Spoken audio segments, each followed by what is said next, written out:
เฮ้ยจังไดปลายังไงนะโอ้คือกระดอแท้นี่กูได้เลยบัดนี้โอ้ยกูเองผ่านดาวพี่น้องผ่านดาวคนดีผ่านดาวได้ใหญ่เลยดิกูว่าอยู่มันดึงช่องเถื่อนก็ยังก็หนวดวะนะพอดีเกือบลุดเหลือในเดียวหนึ่งโอ้ย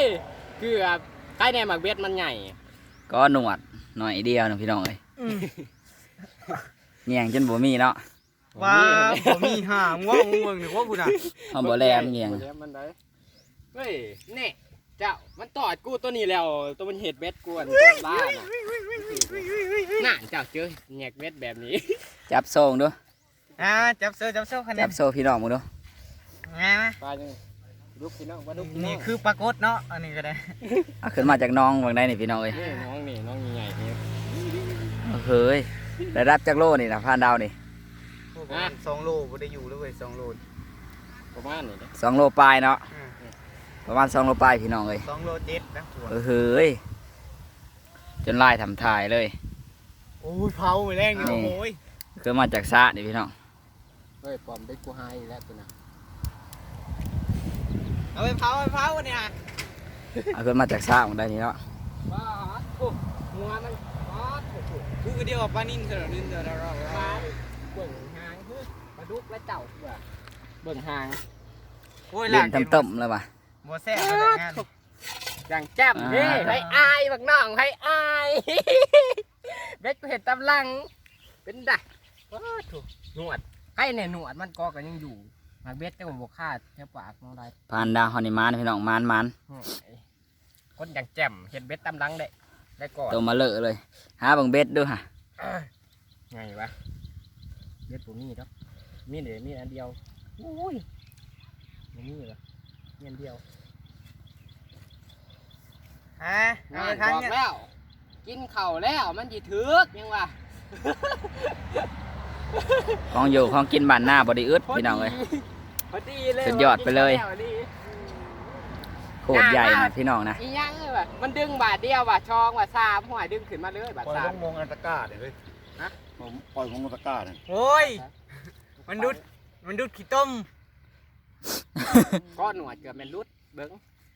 เอาไปขังไว้มันเหนียวแท้เอ็ดเนี่ยวายเสือกไอ้มันเสือกไอ้มันเหนียวแท้มันแน่นได้เสือกนี่เสือกตำสาโอ้ก็หน่อยเดียวเนาะเกือบรุดยังว่าน้อยเดียวหนึ่งเห็นบอกบัวเผาปันใดเห็นบอกก็หนวดหน่อยเดียวถ้าแม่นเผาดึงมันเห็นกันเฮ้ยปลดเบ็ดก่อนมึงปลดเบ็ดก่อนมึงสิดึงไม่ใช่เดียวนี่บอกกันนี่เบ็ดมันกูนี่กูจะปานินนี่แม่อ๋อถูกเดี๋ยวที่ปล่อยลงสะเอาไปกอเบ็ดกูอ๋อเถยอ๋อแข็งขนาดวะแก้มมันครับน้องๆปวดบ่ได้ดอกบาทนี่มันเบ็ดปลอมกูว่าแล้วกูยันเลยมึงมีปลาถือเกือบขาดมีมาเดี๋ยวนะมีมาเร็วมีมาพี่ปาดเอานี่เร็วปาดยังว่าดึงด้วยนะดึงหมดเลยมึงบ้าปลดเอาตีได้โอ้ยปวดยากขนาดปลาตัวโคตรแข็งเลยเหนียวปลาก็ไรเติบมันก็ได้พี่ก็ตะลุ่มน้ำโคตรเหนียวเลยบ่แล่นพาเธอไปยักปลาน่ะแต่มาดึงเอาโอ้ยมันสิหนีแล้วเอาไปโอ้ยนี่ปีเรียบร้อยเลยพี่น้องเรียบร้อยอีกแล้วโอ้โหฝนเบิ่งเนี่ยโอ้ปลาเค็งพี่น้องเอ้ยปลาเค็งใหญ่บักใหญ่นึงเนี่ยของอยู่ของกินเนาะบไดอึดพี่น้องเอ้ยมันจะกินตัวใหญ่ได้เฮ้ยอัดวิดีโอกำลังย่างพี่น้องมาเด้อปลาเค็งพี่น้องเอ้ยมันจะตัวใหญ่ย่างปลาหมอนี่แหละไข่ตัวนี้มึงเยอะไข่กับไข่นะไข่เนี่ยไข่ แต่ปลาเค็งตัวอ้วนๆพี่น้องเอ้ย เดี๋ยวเขากู มา สื่ออยู่ เอาขึ้นมาแต่ซาเลยอยู่ไห้อยู่หน้าคือเก่าพี่น้องเอ้ยอยู่ไห้อยู่หน้าคือเก่า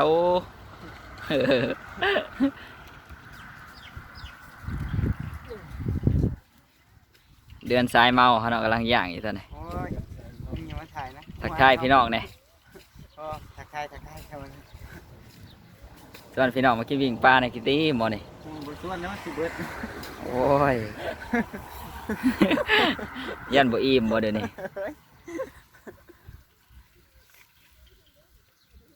กำลังสิสุก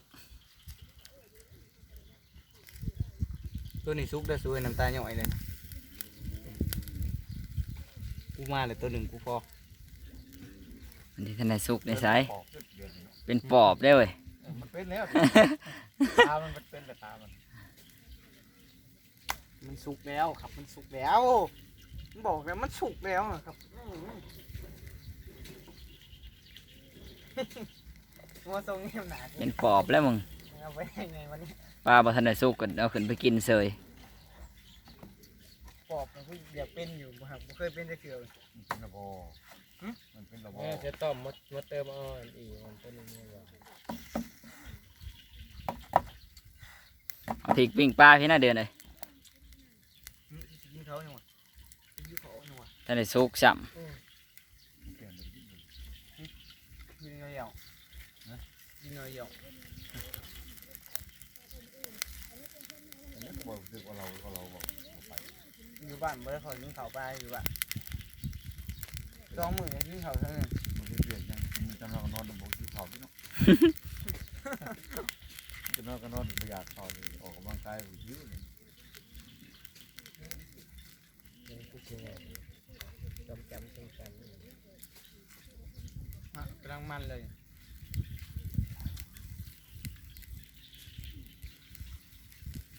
น้ำตำหนิมัน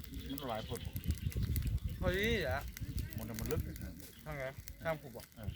ำจังนั้นก็เป็น เป่งเอานี้ นี่บ่ดันจังนั้นก็เป็นเดือดถ้อยได้นี่ฉันจะพาเธอลอย กลางแม่น้ำนี่แหละ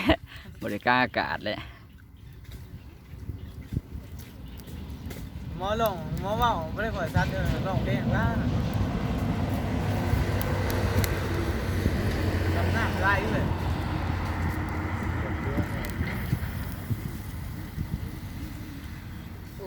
กำลังสิสุกเลยกำลังพลิกกันอยู่ตอนนี้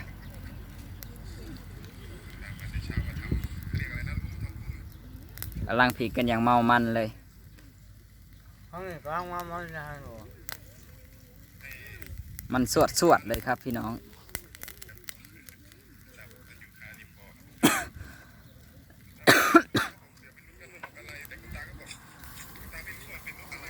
ปลายังวะ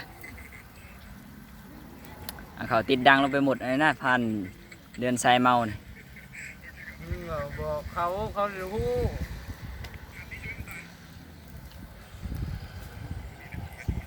ผู้ใหญ่ตั้งซื้อใหม่อยู่มันบ้าเลย กดไลค์กดแซ่พี่น้องกดไลค์กดแซ่อยู่ที่ยังล่ะกดไลค์กดแซ่ทำไม สายผูกกูอยากได้อีนะกูก็ได้ซับตะโขงมันแม่นเขาคูเมตก็สั่ง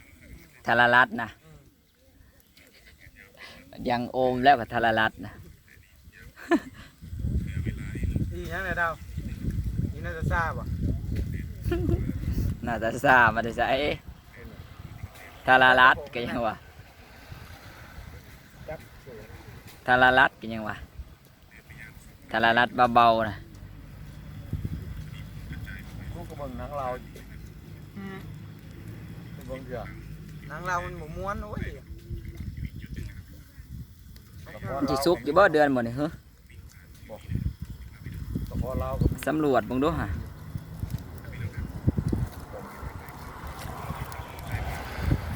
ว้าวไฟว้าวเจ้าเว้ย